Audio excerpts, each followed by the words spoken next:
खाओ तो दो लोगों की इज्जत जरूर करते रहना। पहली है माँ और दूसरी है पत्नी। माँ वो है जो आपको दुनिया में लेके आई है और पत्नी वो है जो आपके लिए अपनी दुनिया छोड़ के आई है।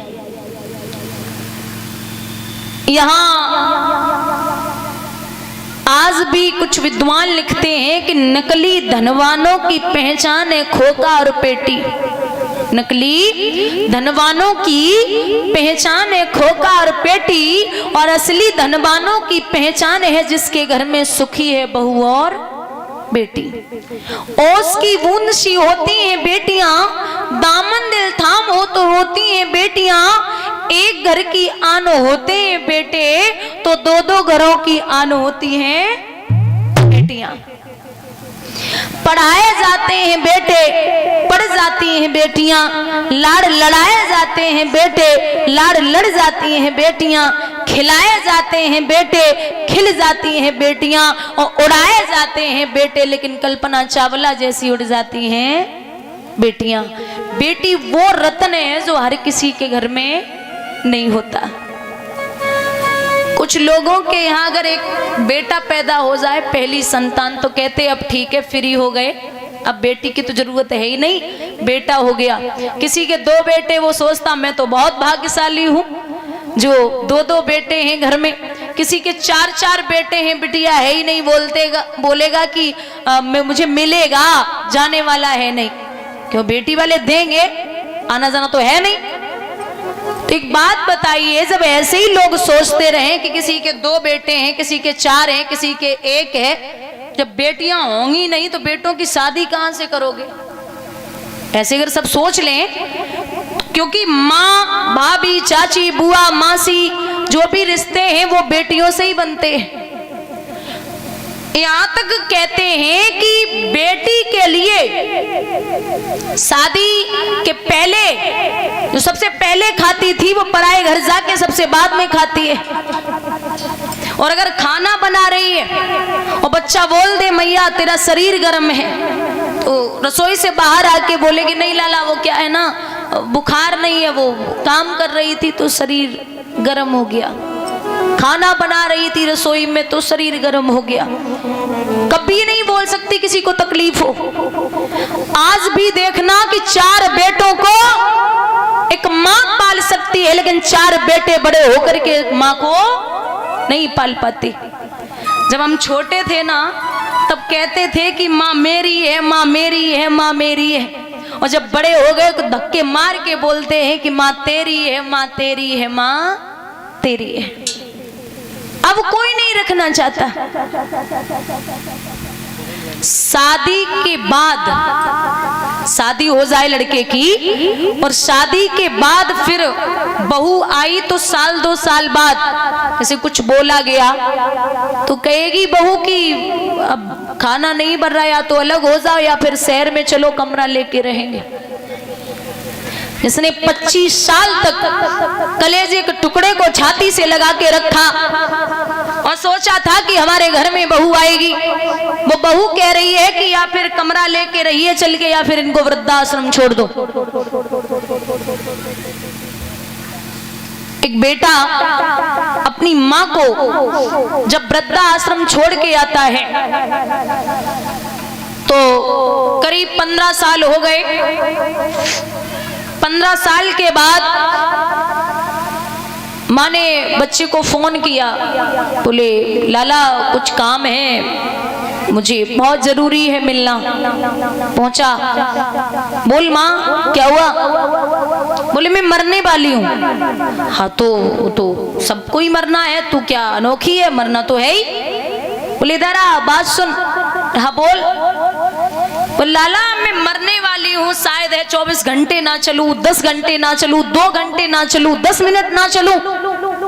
तो एक काम कर, जब तक मेरी आंखें खुली हैं तब तक जिस कमरे में तूने मुझे रखा था उस कमरे में गर्मी बहुत है, पंखा लगवा दे। बच्चा बोलता कि अब तू मरने वाली है, 15 साल गर्मी में काट लिए, 2 घंटे तुझ पे नहीं काटे जा रहे, ये कौन सी बात है भाई। तो वो माँ आंखों में आंसू लेके और बच्चे के सर पे हाथ फेर के बोली, लाला मैं इसलिए पंखा नहीं लगवा रही कि मुझे 10 मिनट काटने हैं, पंखा तो ये इसलिए लगवा रही हूँ कि 15 साल मैंने काटे हैं और आने वाली पीढ़ी जब तुझे यहाँ छोड़ने आए तो मेरे बेटे को यहाँ गर्मी न लगे, क्योंकि तूने जो मेरे साथ किया, आने वाली पीढ़ी यानी तेरी संतान तेरे साथ करेगी, तो मेरे जीते जी पंखा लगवा दे जो मेरे बेटे को यहाँ आने के बाद तकलीफ न हो, गर्मी न लगे। बोलिए गोविंद भगवान की। आप कितना भी कर लो, मथुरा वृंदावन दाऊजी वर्षाने शिरडी वैष्णो देवी हरिद्वार कहीं भी जाइए, अगर माँ बाप तकलीफ में है तो फिर आप किसी काम के नहीं है। अरे घर में सास बैठी है भूखी, कुछ बहुएं तो हमने ऐसी देखी, बोले जब तक लड्डू गोपाल की पूजा नहीं होगी और वो मैं भोग नहीं लगाऊंगी तब तक सासू माँ को नहीं खिलाऊंगी। अच्छा, बूढ़े बुजुर्ग जैसे हो गए और फिर बच्चा 5-6 साल का बच्चा हो और 60, 70, 80 साल का बुजुर्ग हो, तो 80 साल की दादी या दादा इधर वो 5 या 8 साल का बच्चा बराबर है। इतनी भूख उनको लगती है ना, बचपन में उतनी भूख उनको लगती है, सुबह ही सुबह चाहिए होता है। और बहू चिल्ला रही कि रुक जाओ 10 बजे मिलेगा, रुक जाओ मैंने अभी नहाया नहीं, बच्चों को स्कूल छोड़ना है, तुम्हें नहीं मिलेगा। वो पूजा किसी काम की नहीं है। जब बुजुर्ग घर में भूखे बैठे हैं तो पूजा भगवान भी नहीं लेता तुम्हारी। जिंदगी भर पूजा कीजिए, वो पूजा आपकी भगवान लेने वाला नहीं है। कहते हैं कि अगर घर में बहू आई, और निवेदन करती हूं बुजुर्गों कि घर में बहू लाना, बहू रानी मत लाना। बहू आएगी वो संस्कार लेके आएगी, और बहू रानी आएगी वो कार लेके आएगी। बहू आएगी वो आपका कहना मानेगी, और बहू रानी आएगी आपको उसका कहना मानना पड़ेगा। बहू आएगी वो घर का काम करेगी, लेकिन बहू रानी आएगी आपको उसका काम करना पड़ेगा। बहू आएगी तो वह आपकी बात मानेगी, आपकी सुनेगी, लेकिन बहू रानी आई तो बेटा उसकी बात मानेगा और वो बेटे की बात मानेगी। जितने भी धनवान हो जाओगे ना, और फिर ये सोचोगे कि मुझे शादी में 50 लाख चाहिए या 1 करोड़ चाहिए, तो ये समझ लेना कि वो आते आते आपकी इज्जत नहीं करेंगी, मौत। क्योंकि उनके बाप ने पहले ही तुम्हें दे रखा है, इतना सब कुछ दिया और तुम्हें करना क्या है। संस्कारी पत्नी ढूंढी है। यहाँ हमारे भैया भी बैठे, आपसे एक बात पूछनी है। आपसे कोई ये कह दे कि पत्नी लड़की तो बहुत सुंदर होगी, लेकिन सुबह उठ के आपको भी गालियां देगी और सास ससुर की सेवा नहीं करेगी, कोई राजी हो जाएगा? कोई नहीं होगा, अगर समझदार होगा। और अगर कोई अनमैरिड है, बहन है, उससे बोला जाए कि पति तो बहुत सुंदर होगा, मतलब बढ़िया सा एकदम, लेकिन वो इज्जत नहीं करेगा, सम्मान नहीं करेगा, पैसा भी बहुत होगा, तो आप शादी कर लेंगी? कोई नहीं कर सकता, मतलब वो समझदार होंगे। थोड़ा सा सांवला चले, जैसा भी हो, बहुत रईस ज्यादा ना हो, पार्क में 10 गाड़ियां न खड़ी हो, जरूरी नहीं है हाथ में महंगा सा फोन है, गले में चेन है, नहीं चाहिए। बस ये चाहिए कि लड़का संस्कारी है या नहीं है। और बेटा आपका कार मांगे कार और न दे पाओ तो ये बेइज्जती महसूस मत करना कि मैंने बच्चे को कार नहीं दे पाई, अब मेरा बेटा बेचारा क्या सोच रहा होगा। अरे बाहर में जाए, नहीं दे पाई तो नहीं दे पाई, जितनी मेरी कमाई है उतना मैं दे रहा हूं। कार अगर मांग रहा है और नहीं दे पा रहे हो तो कोई बात नहीं, लेकिन अगर संस्कार नहीं दिए तो जीवन बर्बाद हो जाएगा। बोलिए गोविंद भगवान की। यहां स्वयं दुशासन को इशारा करता है, दुर्योधन जा भाभी को सम्मान में लेके आ। ये तो सब हार गए क्योंकि जुए पर बैठे हैं जुआ खेलने के लिए। लिखते हैं विद्वान,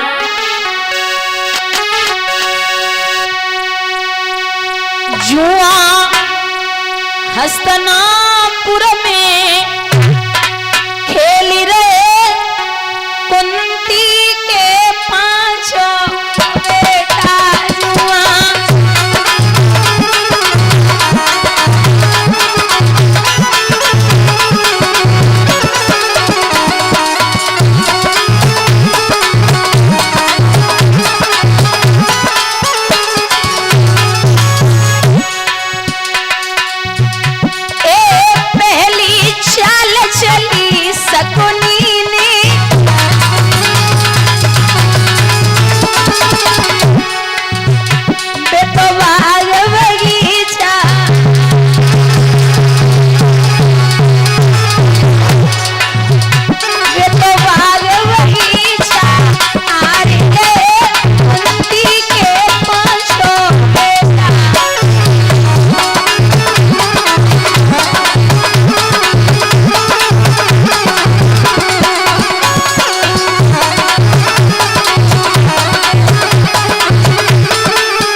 चला है दुशासन।